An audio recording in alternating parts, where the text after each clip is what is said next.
Hi my lovely viewers, welcome again to the Iraqmaids channel. Thank you for subscribing to my channel, and I'm so humbled. I'm going to do another episode on the life of a maid in Saudi Arabia. But today I'm going to share with you one of my worst experience in Saudi Arabia. I have 5 major worst experiences, but I'm going to share with you the most worst. I'm praying that I will not break down while I'm narrating this audio, but close fingers for me so that I cannot break down. I may not want to see my viewers see me breaking down. I always give people hope, those who have lost hope, so I have to be strong. Pray for me so that I will not break down.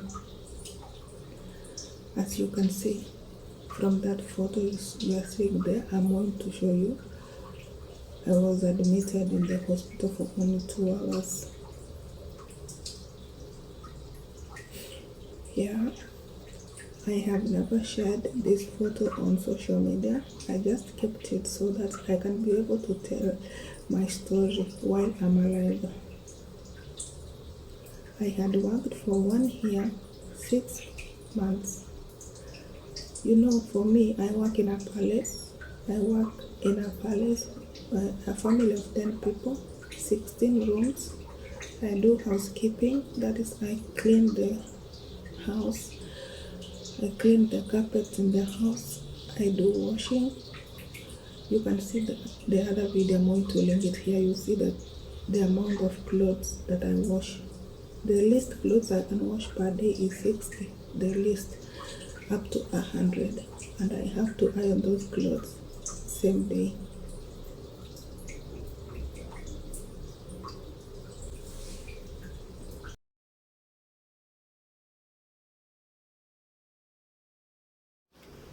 So one day I woke up in the morning. I felt so weak, very weak.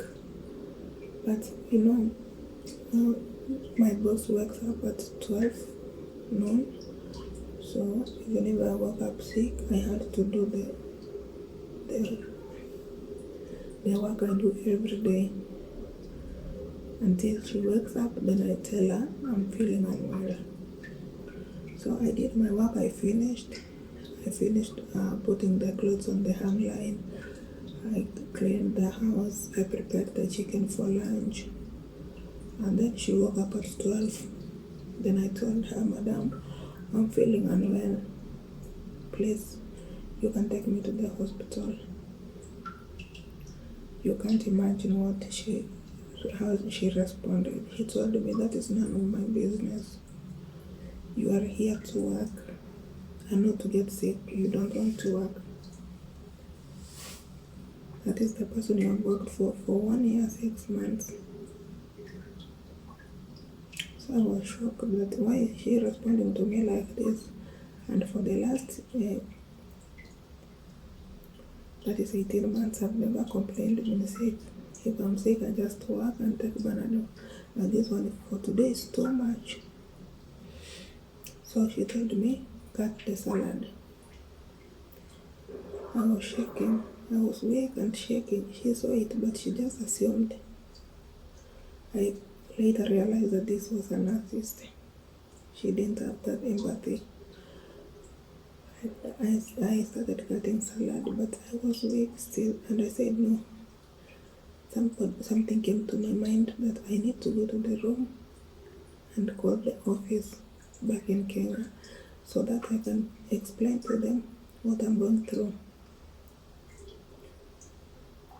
You know, in my room, you can't make a call, it's daytime, and I'm not allowed to come out of the room with my phone.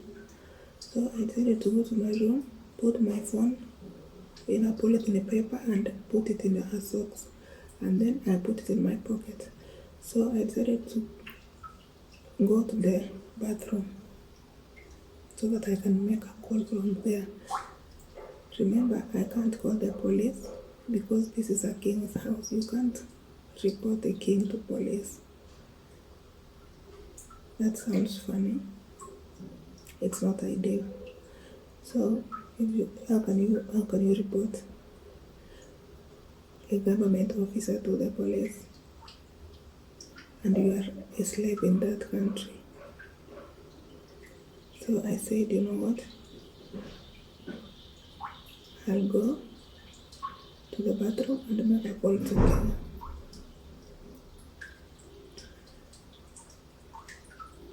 So when I reached in the bathroom, I didn't have that energy even of making a call. I broke down and I just fell on the floor. I can't say I fainted, but I was weak. I couldn't stand anymore. That is when I started crying on the floor. Nobody came for my help. I cried, but nobody came. It took almost 3 hours for someone to come and see what was going on. She assumed that I didn't tell her I was sick. So when she came like somebody I thought she had come for help. She took this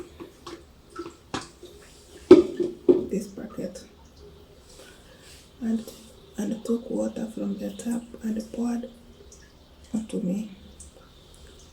3 of these buckets. I told you I don't want to break down. I didn't stand up because I was weak.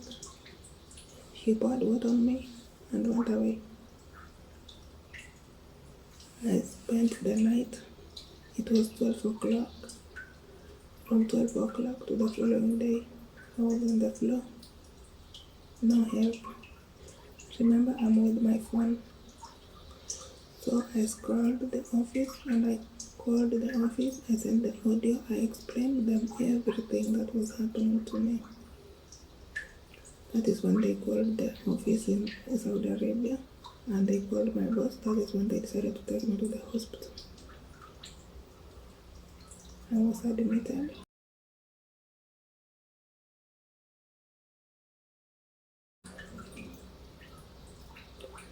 For only 2 hours, given that trip we are seeing there, and then I was taken back to the house. Then I was told to continue with the work. I can't lie, I didn't continue. I slept. But the following day, I was waking up at 4 to work again. All the clothes, all the dishes, everything, they were too much for me. But I said, you know what? I'm not going to give up. I need to be strong. I want to see my children smiling. I don't want to see my mother depressed. This has happened to me alone, and I have to keep it within me. I will tell my story when I'm still alive. So today I decided to do this video. I just want to tell somebody that there's someone who might ask, why didn't you leave that house? It was impossible for me to leave. This is a palace, and these people are the final say. Even if you go to the office, there's nothing they can do.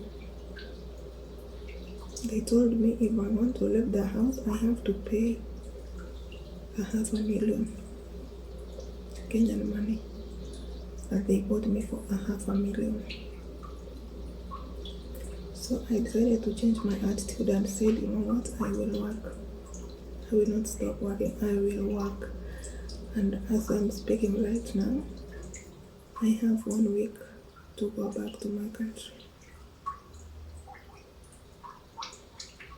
I've never given up, and this is the reason I started this channel of mine, that I have to give people who have lost hope in life.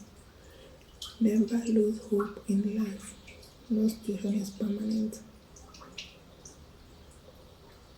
Prayers have helped me. I started this as a gospel channel, and I will continue praying and I will continue praising the Lord.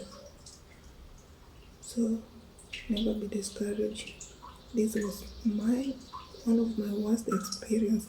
4 more are remaining. In case you want to see more of them, like this video, subscribe to this channel, share it widely so that we can be able to give people the inside of Saudi Arabia. I am not a bitter person. I thank God because I'm a living testimony. If you like this video, give it a thumbs up. Subscribe to this channel for more sharing. May God bless you so much. See you next time. Bye.